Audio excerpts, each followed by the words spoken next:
Good morning, Sarah. It is so fantastic to be joining you here over Zoom, actually with an audience. I am excited to have you here. We met over a year ago, and so I can't wait for people to get that Yes. behind the scenes of who Mhm. you are, what you've been doing. I just want to say it because I'm so excited. You've been with the US Army for almost 20 years.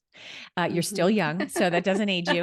And so I'm so excited working as a team. We had the opportunity to connect and work together. And so I'm really looking forward to sharing with the audience today a lot of what we're talking about with relations to teams. So thank you for joining me here on the Exceptional Admins podcast, which is also being recorded video wise, and it'll be up on YouTube when this releases in 2024. So thanks so much for joining me. Give us some backstory. Tell us what you've been doing and give us that launch into how we know you're going to give us a lot of wisdom today. Okay.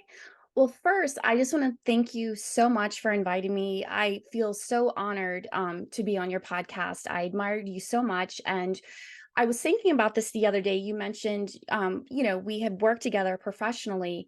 And I was thinking about the other day because a mutual connection introduced us. And it's been just over a year since we first came in each other's lives. So you had came to my organization to do the EA workshop, and then you actually came back in the fall to do a part two. And then we had you last spring doing an event for Women's History Month. So three times we've had the pleasure of having you at my organization. And it's been wonderful every time. So It has been wonderful. Thank you for having me. Yeah. for those of you who are with us today or listening, please, please, please, if you have not taken her EA workshop yet, please go to her website and check it out. It is phenomenal. I told her I have never seen anything like that. Like she said, I've been in the Army for almost 20 years. I joke and say I started when I was 10, but but just the administrative professional community is so overlooked in not Mm, only industry but in the public sector as well. And what you are doing is freaking amazing. So thank you for the support and the yes. endorsement. Thank you so much. I appreciate you. So, the last 20 years, I have been working in the public sector for the US Army. The last 15 years, my career has been mainly focused on employee and organizational development, Hmm. which in the last couple of years, we have stopped using employee and now we use talent. So, Oh, yeah, so it's talent development. So, as recently, the last 3 years for my current organization, I've been the chief of talent development and engagement. And what I sum it up for what our team does, we do everything from cradle to grave for talent development. So this is career leadership development, professional development, coaching, mentoring, facilitation, new employee onboarding, all of that stuff.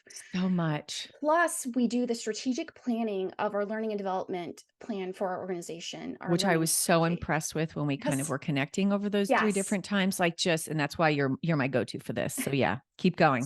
So, what I started saying a couple years ago, because when I talk to people about talent development and stuff, sometimes their eyes get glazed over. So I kind of came up with my own elevator pitch. You know, you're 30 seconds in an elevator and you want to introduce yourself to someone or connect with them.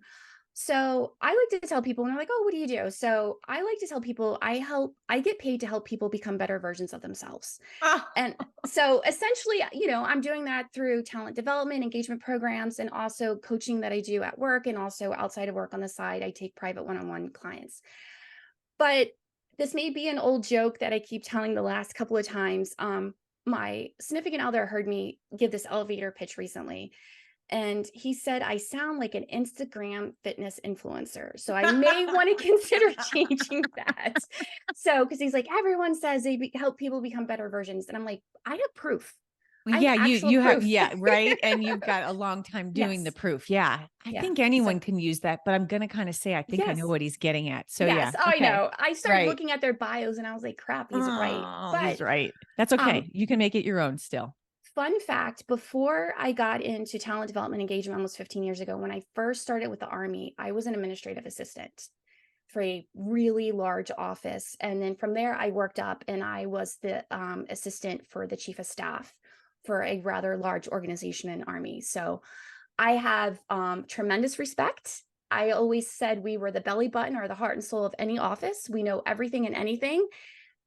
So I just have so much respect for that community. Just wanted to And include it that. shines when you do the strategic planning from the talent development Mhm. side. And that was one of the things that Leah and I, because we're talking to a lot of people on a monthly basis, executives, HR members, entrepreneurs, and you can tell when someone has the it factor of understanding, the it factor of, investment, and then clearly the passion.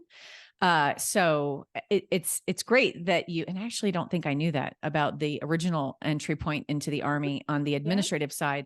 But it totally makes sense now, by the way.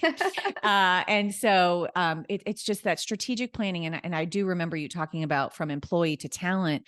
And that's a Mhm. beautiful rebrand into talent becomes then teams, becomes then individual contributors. But we're here today specifically to talk about the team component. But before we do, I would like to plug that the wonderful woman that brought us together, Kelly, you both have a podcast and it's called The Uh, Mentoring Lab. Is that Yes. correct? Yep, the Mentoring Lab podcast. We're Yeah. on So hiatus right now, but hiatus is okay, right? You can do seasons, right? Just like yes. kind of a TV show. I will put in the show notes a link to get access to your podcast because there's a Oh, library thanks. of other things that you've done before. So I want Thank to make you. sure to do that. Before we dive in, I want to bring up a stat that leans right into teams. And I went old school. I subscribed and I actually get the Harvard Business Review magazine to my home now. It's getting me off of a screen. I've got my highlighter out, my, tabbies for marking where I captured things. And I saw something over the weekend that I wanted to bring out based on a study. The category, which was very brief, it said foster purpose-based teams. And so the study was done through Columbia University and Harvard Business School, and they studied 500,000 people over 429 firms over a 5-year period. They found that companies that clearly communicate their purpose to employees, or in this case, talent, saw a positive impact on both operating and financial performance and forward-looking measures of success. And so I just want to highlight that here at the top. Studies are constantly being done, and it's coming down to how are we communicating, which leans into kind of my first question for you in our time together. We'd love to hear a story where you participated or from a distance helped a team overcome a communication challenge. And what was the strategy they deployed that produced a favorable outcome? And we all love stories, so give us the story. All right, let's see. Gosh, I've got a lot.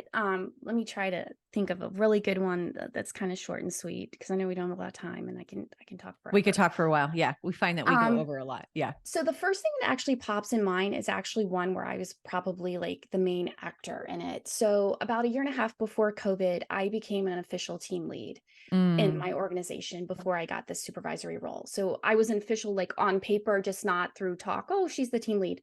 mhm, So this was a team that I've worked with for a couple of years. So I went from being a peer to a team leader. Now I'm directing their work. I'm being the buffer between them and our chief and senior leaders, mm, etc.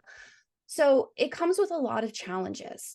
And about 6 months into it, I felt like I was failing because there was a lot of instances that were happening centered around communication, specifically having difficult conversations, having those mm, challenging conversations. And I was really struggling with that with a couple of the colleagues, the team members that I was working with. So I did like what anyone would do. I went to Google.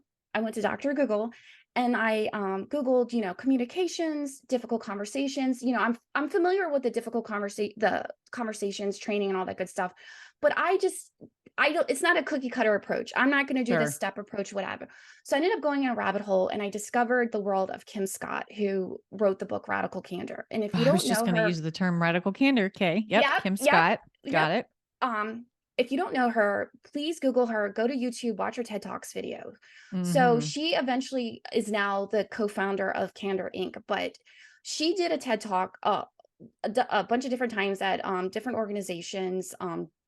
But basically, short story is when she started her own company, she was finding herself having being challenged with having these difficult conversations. So she was going through a story. She had this employee Bob, who everyone liked, got along, great personality, da da da da, but he just wasn't producing. And when she would go to have a conversation, she would fall into this trap where she'd feel sorry for him, all this other stuff, and she would skirt around the issue and never resolve it until like a year later she had to fire him. Mm, And then he looked at her and was just like, she was like, well, this isn't working XYZ. You haven't done XYZ. Your behavior is affecting the team. And he was like, well, why didn't anyone ever tell me? Mm-hmm. And even now when I say that, it gives me goosebumps because I watched that video like 5 times. I said, oh my God, I'm a Kim and I have a Bob. And I was just like, but then I started looking at my team, but then the other teams within our HR office. And I was like, well, there's a Kim, there's another Bob, and all this other stuff. Right. So not only did I notice a pattern within myself, I was noticing it within my colleagues, immediate in my team, and then the teams connected to us. And so I said, okay, let me learn more about this radical candor. So basically, it's when you care personally by challenging directly. So you're practicing to get, give, encourage guidance and feedback at work. And she calls it both praise and criticism. So I was like, Mm. okay, well, I just can't show up tomorrow and start telling someone, look, Kalani, We you've really done want X. to in our hearts. Let's all Yes, face it. we We can't. really want to, but we can't. Yes. So I'm We like, can't. I just can't do a 360 and come in and just start like criticizing or saying, hey, this isn't working for me, or this isn't working for that person. So I Mm-hmm. went to another rabbit hole and I came across the 5 dysfunctions of a team. And I 5 dysfunctions dysfunctions of of a the team. team. Okay. I'll have Yep. that up in the show notes too. Yes. Okay. So together between that, it's a very short book. So I actually read it like 3 times over one weekend. It's Wow. very short. Patrick Lencioni Oh, wrote it. yes. Uh-huh. Yes, Yeah, I'm familiar. amazing. He has So another book, The Six Working yes, Geniuses. Yeah, yep, he great. has a couple out there. So I took the philosophies of radical candor and the 5 dysfunctions, and I started with building trust. Mm. And what that did for me is I started, it was so slow and it didn't happen overnight, Mm-hmm. but building that trust where I encouraged regular open feedback and accountability. Mm-hmm. Not only was I telling people, I'm going to hold you accountable to do XYZ, your job and your team stuff, but I want you to hold me accountable as well and call me out on my bullshit. I don't know if I Mm-hmm. can say that, but Yeah, you can. That's fine. yeah, yeah, call me out. If I said I was going to do something, promised you something, if something I'm doing is not working right, call me out. So Mm-hmm. you're challenging me, but you care personally because you want us to be Mm. successful. So Yes. that's That's the how, key. Yeah. yes. So it's not that I was being a jerk to them or they were being a jerk to me in the accountability or the feedback, but that is once I introduced those things, and it was a slow go, don't get me wrong. But Patience, in case no one heard, yes, she's saying patience. Okay, yes. patience. But fast forward now, like what, over 3 years, almost 4 years later, I'm the chief of that team and I still have a couple of those team members. Yeah. It has, it's amazing. The The transformation. Yes, it is the open communication and the candidness, the candor we can have with each other. Because in the past, I used to joke with a colleague that I worked with for a very long time. We would say when we wanted to be candid with each other, we would say, do you want my honest opinion or do you want my real honest opinion? And that's Yeah. how we would skirt around. But now we don't even do that. We just sit there and we just put it out on the table and we have a discussion. Mm. And we try our best to not take it personally because it's work. And at the end of the day, we're all working towards the same goals. I just wrote down you're all coming from a place of commonality, right? Mhm. And you're coming from a point where when we can put egos aside and sensitivities aside, which, respectfully for that, we want to care for that. When we put those things aside and we get to a space of candor, which is a Mhm. word I use often around here, we also, to your point, we get to cut through the BS and we Yes. get to actually save time. None of us are interested in wasting time. And if we think about having to do this eggshell walk on a regular basis, or excuse me, I'll say it this way, the Lego walk, right? You don't want to walk on any of the Legos scattered all over the Yes. floor. You're using up extra time, which I'm about using time appropriately, but let's use it in the space of let's have a candid conversation where you know that my position is from a place of caring for what you're doing. And on the return, I'm going to have the right posture to receive whatever candor you have. Mhm. And we're going to come at it from a place of, and you said trust. I also heard the word respect. Yes. And when we're honest, and it could be the entry point of we're honest. And then, as you said, you want my real honest opinion, right? You could start with the honest and you can have like these tiers Yes. of honesty. And that inside that you're building that rapport, which for any admins that have started a new job lately, you're kind of walking in this manner that you're like, oh, I want to speak up. It's not time. When's it Mhm. appropriate? That's going to be a long conversation. We only have 2 minutes kind of thing. And so there's this navigation component. Communication is a constant thing. And for the candidate calls that I have, I ask them a question. What are your two favorite strengths you want to bring into the role in the first 30 days? And 8 out of 10 times, one of their two is communication. And I've been listening to them for probably 20 minutes now. And I'm thinking, your communication today is different than the person I talked to yesterday and the day before.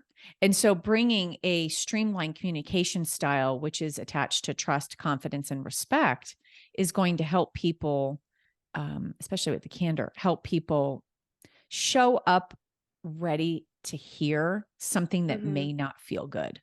Oh my gosh, yes. It I am an empath. I am very sensitive. Uh-huh. And it still sometimes it stings, right? Because Yeah. all of us like to think, "Oh, we're perfect. We're doing our job Yeah. perfect to the best Yeah. of our ability. We're trying hard." But it still stings sometimes.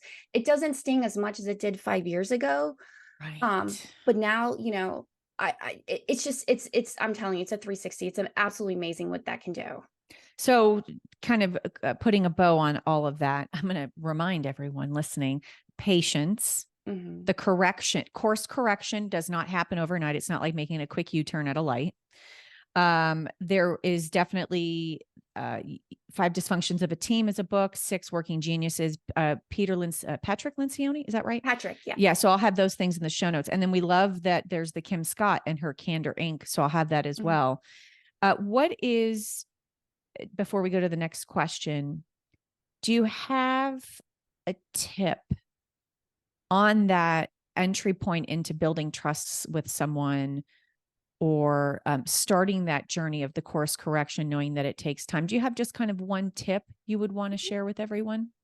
So, I think a tip that an administrative professional could use either with a team member or executive or just any of us as a colleague or leader is when you're, especially when you're working with other people and you're kind of depending on each other to get certain parts of the job done, is start asking the person, what can I do to support you better? Mm, And I use that as a leader, but I think we can start using that more just as a peer to peer. yeah. Yeah. That's And I so think that great. opens because you're inviting them Mm, to tell you. And at first, when I first started doing this first couple months, it was cookie cutter, perfect. Oh, you're doing right. fine. Or, oh, you could Yeah. do this. Oh, But as the time went on, they really started telling me what I could do better to yeah. support them. So, Yeah. Yeah. And I was moving around while you were talking. Obviously, I could still hear you because uh, you're in my ears. There's a book. Yes, I'm going to put this in the show notes. Um, Keith Ferrari, I know I'm saying his last name wrong. He has a book called Leading Without Authority. And oh, I've heard that. have you heard of that book? Okay. Hmm. And inside the book, he talks right in the first 100 pages, which is great because usually the first 100 pages are like a total snooze. And he gets right into it, which is great. And he talks about a woman who is in a large hospital in Los Angeles, and she has her career path all pathed out, right? She has got her timeline there, which is obviously constricting her from taking deep breaths because she's got these very ambitious goals, which I don't want you to be away from, but have some grace covered around them.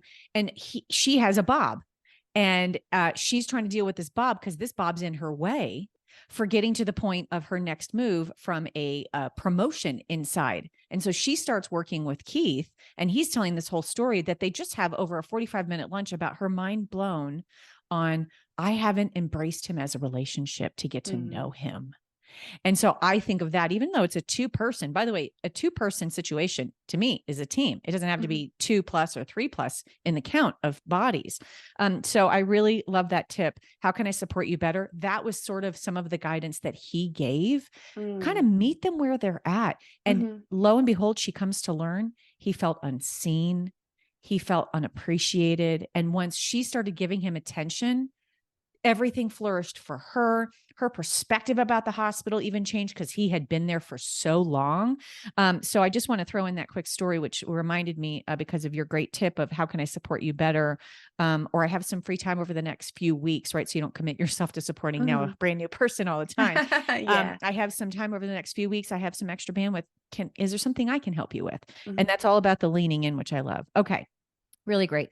In a fast pace and dynamic work environment, how should a team prioritize and manage communication to avoid information overload and ensure clarity for everyone is involved? It's a kind of a very loaded question. There's a lot going on there. Yeah. I don't know if I made that question or you did, but it's a powerful question. The fast-paced component first, dynamic work environment. We see all in these job descriptions, like fast-paced, dynamic work environment. I'm like, isn't everybody doing that? And I'm a two-person team, and that's how we are here. It means kind of not just a standard universal thing. Team prioritizing and managing that communication to avoid information Mm. overload. Give us the wisdom. So, really quickly, the first thing comes to mind, especially in the Army, we love our acronyms. So, BLUF, right? Bottom line up front. So, not only to prevent information overload, but to in a fast paced team environment, I tell when possible, which in most situations you can do BLUF, bottom line up front. Clearly state what you're asking for, what you need from others, and share the input or the context that is only needed by others to make an informed decision. Now, I'm a recovering information overloader. I may still be in recovery, but yeah. So input is one of my top 5 strengths, and how that shows up for me is I love to know a lot of information. I'm Mm-hmm. constantly learning, taking it in, and I'm constantly sharing it even if it's not asked for. So I Right. have to pull back and I have to remind myself of a bluff. So that's for sure, I would say. The That is next so thing great. the next thing that we could do, I think that I have found very helpful is schedule regular meetings. Hold short meetings, very short, 15 minutes Some of or my guest size are rolling, yep. going, yeah, right. I schedule it and they get bumped, they get pushed, and they don't Yeah. happen. But continue, please. There's Yeah. still hope. But it's easier to have it on the calendar and it get bumped instead of saying, "Oh, we need to get together. We need to get together," And and then then it's never there. it Yeah. happens. Hmm. So maybe you have 15 minutes every Thursday on so and so's calendar for a quick check-in to go Yeah. over project status. You can do one-on-ones every week, every 2 weeks. For my team, I know every other Thursday, everyone gets 30 minutes on my calendar to go over projects, programs, things one-on-one, undivided attention. What do I owe them? They're holding me accountable. And if they don't need it Mm. that week, they cancel it, but I never let them cancel more than 2 meetings in a row. Mm. Also, if you just mentioned something that triggered, you said, "Oh, yeah, right. I put that on a calendar, always gets bumped." Well, take the initiative and create some sort of bi-weekly update that you can either give your team, colleagues you're working with, or the executive that you're supporting. It doesn't not a book report, but a one pager, Yeah. maybe the top 3 or 4 projects you've worked on the last 2 weeks, the top 3, their status, what you're working on the next couple of weeks, and any barriers or roadblocks they should be made aware of. And if it's them, let them kindly know. Yes. "Hey, I'm still waiting on XYZ." Yeah. So I have found that to be extremely helpful too. And I think my team would agree that's helpful as well. Yeah, and I love all of that. And so just a recap, the bluff is amazing. Leah and I are going to start using that. We have the opposite, TLDR. Have you heard that one, Sarah? No, I Too haven't. long didn't read. Oh my gosh, I'm writing that down right now. TLDR, TLDR, too long didn't read, or too long didn't want to read, and we throw in the W, right? So I love the bluff, right? And it's Mhm. bottom line up front, which is Upfront. so key for all of my administrative individuals. And we actually talk about this a little bit at EA University. How are we with our written and verbal I posture? remember that. Yep. So the executive composure you have, are you long-winded? Are you, and I usually can tell from a resume if someone's got a legal background because their background is written in a paragraph, Mm, like a legal document, and not in bullets. mhm. And it's a stylistic thing that can be shifted. So you said bluff, bottom line up front, love it. You talked about the meetings, which is so great. And listen, I'm a recovering information person, but I'm all about the bullets. I'm Yes, all about bullets the are bullets, perfect. which to the point that you have with bluff is like bottom line up front. We have here between Leah and myself, and I actually talk about this at EA University, so you guys are all getting a little behind the scenes. We have something called anchors. And every week we have these specific anchors that are holding us down for the week that are the hottest things that we absolutely need to accomplish. And then little things pop up now and then, and they get bumped into the next week that we know are not a key priority for this week. And so from a communication guide, Mhm. that helps me know what she's working on, what I'm working on. And you can use that again. As I mentioned, I'm a 2.5 person team. The way that we're working through with the anchors. And I love how you kind of talked about, that weekly communication, whether it's in a project management tool or in OneNote. I actually have been talking about this when I've been speaking in front of leaders. You used bluff. I'm all a big on the acronyms. Leah and I have several of them in the office that just immediately tell me what's going on. So she doesn't have to, one, also type in all of the words to give it to me, just like you have bluff for bottom line up front.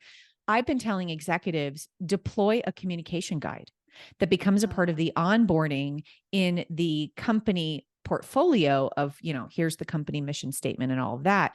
Here's 5 ways that we all communicate. And this is the acronym and this is the definition. So for you, it would be the bluff. For us, we'd absolutely have TLDR, right? And like for someone, the big one that we use is AR, awaiting response, right? We've got, that tells me it's out. We're still waiting. And then when that response comes in and maybe I didn't see it, she updates it and puts a check mark because we use emojis. So yeah, I think that communication and just thinking about condensing it and thinking about having some common things, especially the bluff. And man, if you use bluff on your whole team and someone starts to go TLDR, you reel them in, you reel them in, or you preface with TLDR, thanks for reading. And then you kind of create this sort of humor component. Any additional thoughts on all that? Well, geez, I wish I would have talked to you last week because we just finalized the 5th version of our rewrite of our employee handbook that's coming out. The employee handbook, yeah. And I was just like, oh my gosh, we should have did that. Our ways of communication within the organization. How do we get it out? What's the best practices? Yeah.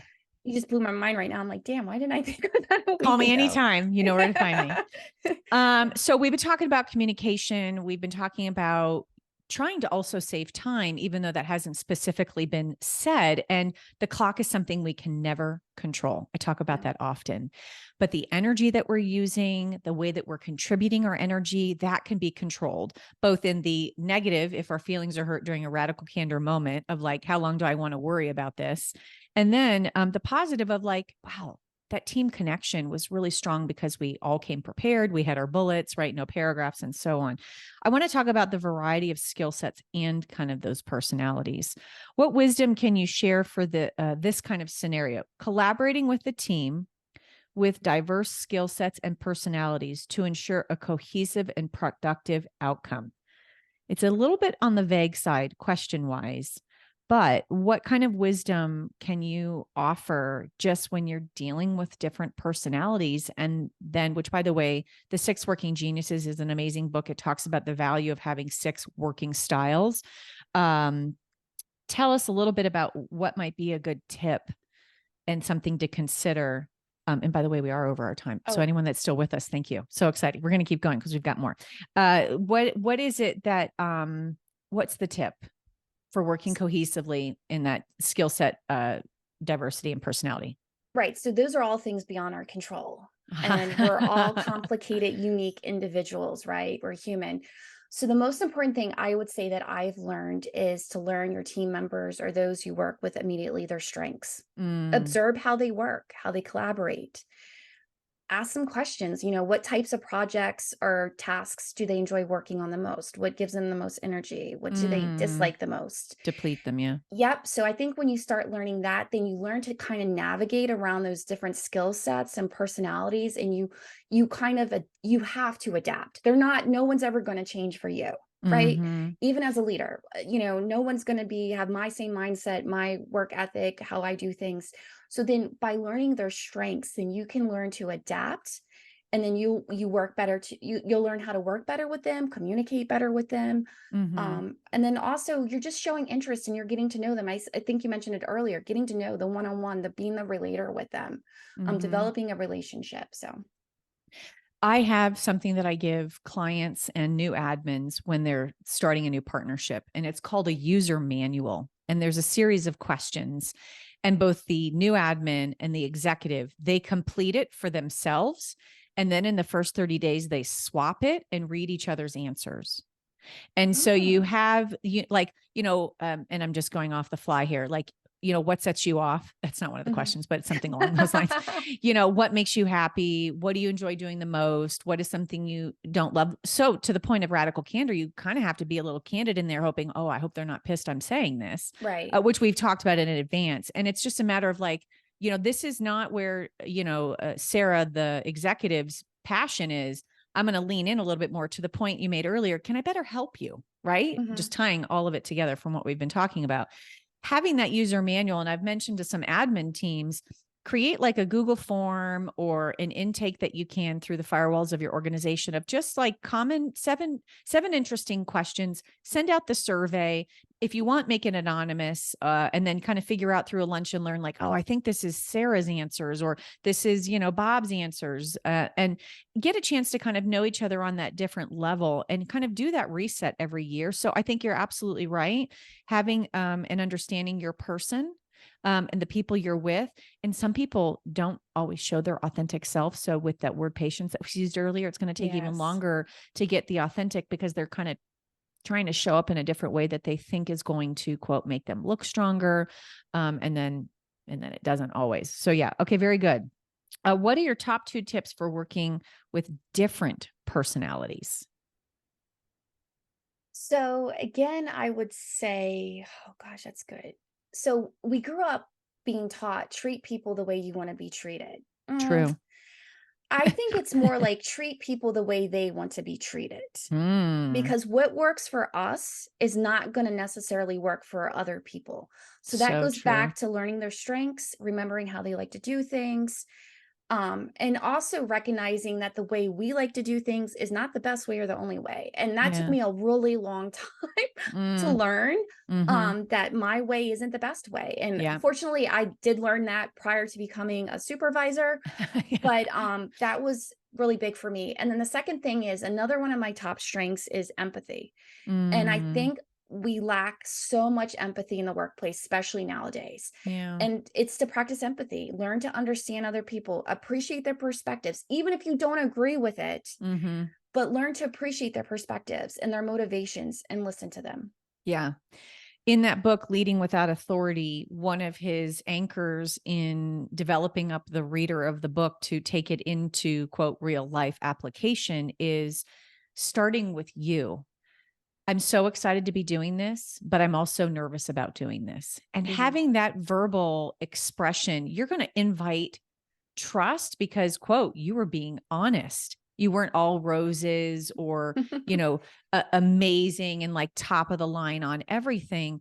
And I've noticed in having read the book and talking about it when I do coaching with admins or through EA University, just that one moment of just a small piece of true reality, like, wow, she actually admitted that she doesn't love that. Like for me, I hate calling references. It's now 90% of Leah's job. And she loves doing it. And I kiss the ground she walks on when she calls them. And so when you just think about, I don't love this, but I'm happy to do it, then it's like, well, I love to do that and I don't love this. And then you swap tasks possibly. And then that just really brought the relationship closer. And then maybe people witness that and they're like, I want a piece of that, right? I want a piece of that authentic connection. So yeah, I think that's really great. Again, and just reiterating that strengths and learning how people work. What strategies do you advise people adopt to have to establish strong working relationships where expertise bias drives styles? Okay. And for expertise bias, just real quick, do you want to give kind of what that means? Do you want me to do it? Oh, you could go ahead. Okay. So expertise bias, I run into this a lot. An executive has been running his company for 12 years. The individual hires an assistant.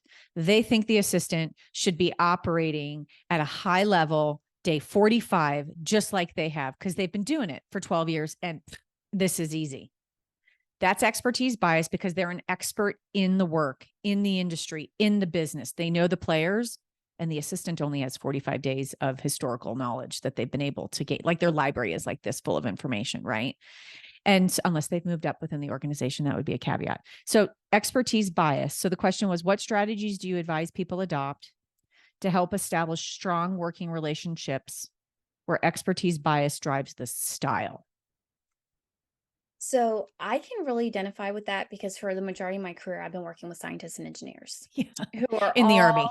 in the army, who are In the all army. yes, who are Yeah. experts. They know everything, and it kind of bleeds over into the business side, whether it's administrative, budget, HR. Right. They do a lot of window shopping. They go to a lot of us and ask the same question because they're an expert in their field, but they think they know our field as well, and this is how we should be doing things. And until window shop until they think they're going to get the answer that they want, but they end up don't. I don't know. Mm-hmm. So for me is within I would say that's within our control of doing that. And advice I would give someone is it's hard, but especially depending on, the individual and how expert bias is coming across with them is I think we need to start from a place that no matter who we are, what our background is, our level of experience, education, we have to appreciate and acknowledge and respect other people's expertise and recognize the value that Mm, each individual brings to the table, to the mm, organization or to the company. mhm. Um, I'm always learning something new from someone, even if it's a new HR person. I've been doing this for 15 years and I had someone fairly new a few years ago join our team and she actually had the opposite where I didn't put the expert bias, but she felt like she needed to be where I and another colleague was at in like a Oh, year. yeah. And I had to keep reminding them, we've been doing this for a very long time. Yeah. Like you're going to get there. But Yeah. I still respected and acknowledged the value she brought to the table. And I learned something new from her probably on a monthly basis. And I also learned from our engineers and scientists. So that's what I'd say. And then also, if you can create or participate in opportunities for cross collaboration. Our Mhm. organization is really big on that. They're always setting up different IPTs which are Yeah, working you guys are groups, great on that. I've yeah, witnessed it. It's special beautiful. projects initiative. So there's a lot of crossover where you have the business side, the admin side, the scientist side, all working together for a common goal. And then I want to circle right back to radical candor. Sometimes you're just going to have to address the bias directly. Yeah. You notice or you experience it and it's hurting the team, it's negatively Mm, impacting you or others. You got to call them out on it. yeah. And it's interesting that you say that because I wrote down, I distinctly recall in a training session, probably like 2 years ago, this individual, the admin, was running into this. And I like shot through the Zoom screen all the energy I could into her. And I said, you need to say back to your executive when their posture gets tense because, quote, you don't get it yet, and say, you have so much knowledge to share with me. I need more of your time so that I can do this better next time. You have so much knowledge to share with me. I need you to give me more time so I'm better positioned for next time. And so having, which is radical candor, which some admins will gasp at, like, wow, you want me to talk to my executive like that? Mhm. It's a big, risky move. And it can play well probably 60% of the time, and 40% of the time, it's like the unknown. But when you mention that, and it could, and try it out maybe on someone less important, kind of in the hierarchy, but trying that out and showing that position of vulnerability. And also, by the way, flashing Vegas sign, I'm new, or this project is new, or this merger and acquisition we've never gone through it, but you have, right? And that's why you're here as the expert for the business consultancy of the whole process. So really getting in a position to have in your back pocket one or two liners when Mhm. you think you're going to be in a position facing expertise bias. You have so much knowledge. I want to learn more from you. And you're coming from that place of student, giving them position of teacher. And if they're very smart, expert, right? Like the scientists you were mentioning, they want to talk. They want to Mhm. share and talk about how smart they are, and provide information, unless they're very busy and like they don't like to do that. So again, know your audience. But having that one liner to, quote, respectfully call out the expertise bias by, wow, you've got a lot of information on this. I'm not even close to that much knowledge. Can you share more with me? And that I think from when I think about all the clients I've talked to and then those that I've worked with, I can't imagine any of them stopping and being annoyed by such other than time constraints. Maybe they'll say, book some time with me later, or I'm going to go get in the car and call me and we'll talk about it, kind of thing. So yeah, thinking about that and having something like that. If anyone's got any questions, please start dropping those into the chat as we kind of think about wrapping up our time here. The strengths component, by the way, loved the comment window shopping, like going around to find like the answer that they want to hear. I hadn't thought about that phrase, and I'm Mhm. going to start using it when it's appropriate. And you mentioned here kind of at the end, the cross collaboration. Mhm. I remember back in the day when I was a waitress, you had, as a manager on the floor of the restaurant, you had to be a waiter, a busboy, a hostess, a bartender, the expediter, the chef before you were allowed access on the floor as the manager of that restaurant. Mhm. Why is that not common Oh across my all gosh. platforms? We talk about that a lot. Yeah. Do you? You Yeah. get a supervisor or leader who has never did your job a day in their life and now they're telling you what to do. Right. Yes. there's a really big gap on trust and respect. Mhm. Even if they've come from another organization, it's not yours, which is so beautiful about the diversity of protocol and process, employee handbook, Mhm. right? Bluff and all these different things. There needs to be an opportunity, and I'd love to see this happen in the next 2 decades, where someone who's new shadows other departments inside the organization, even if for an hour, to really get a sense of like how the fabric is being woven together on a daily basis for the mission of the company. So yeah. Okay. Any closing thoughts, amazing comments, and things you'd like to share as we wrap up our time here? Um, I guess for me, the communication piece, I could all sum it up in one thing that I have started like the last couple of years. Yeah. A lot of things that center around communication, the mishandling it of it, the lack of it, the one-on-ones, all the good stuff, everything we talked about, I think is everything. Every time something like that pops in my head, the Stephen Covey quote from Seven Habits of Highly Effective People always pops into my head. Seek first to understand and be understood. And when I'm in a situation where I feel like I want to interrupt the person, interject, give my opinion, use maybe my expert bias, I hold my tongue and, Yeah. because I'm not perfect. And I keep saying Right. that in my head, seek first, understand, then be understood. Seek first, understand, then be understood. And then really try to listen to them. And I actually do that at home now because sometimes I just want to pop out and be like, no, Nice. that's not, that's not what so it's Yeah. like give the other person. So that is my big like takeaway or tidbit is anytime you're dealing with communication, especially challenges, is Mm. seek first to understand, then be understood. Then be understood. Mhm. I was volunteering last night at a nonprofit. They've launched a vocational administrative assistant program, and we had a little roundtable discussion specific to talking about strengths and style, personal branding. And one of the things I've been communicating out is active listening. Right. So you were talking about listening. And I challenged the teacher who I'm familiar with. I said, what does active mean? I'm immediately thinking like I'm putting on my sneakers and going on a run because I'm active. And he's like, well, he gave a really nice canned answer. And I said, I would like to propose, should you want to consider, we do mindful listening. And within that mindful listening, I'm also watching the people I'm interacting with or directly giving that undivided attention to the one person I'm interacting with. To your beautiful statement, which is Stephen Covey. Is that what you said? Yes. Yeah. Listen to understand, then be understood. Yep. And and to your point, right? We all like fall off the wagon, like, oh no, I got to get my point in now. I got to make my Uh-huh. statement be heard because I'm the expert on the call, which sometimes when I'm talking to new clients and they know a lot about the admin, but they've never had one, I was like, when is it my turn to talk? Because I'm ready to speak. Yes. um, Been but there. yeah, I like that. And that's a beautiful way to end our time together. We don't have any questions in the chat, but I'm just so thrilled that we had a group of people spend extra time with us. We have gone Yes. over. I hope this has teed up everyone for an awesome day. And for those that hit play on the podcast, I hope you enjoyed this conversation. My guest, Sarah, you're amazing. I appreciate you.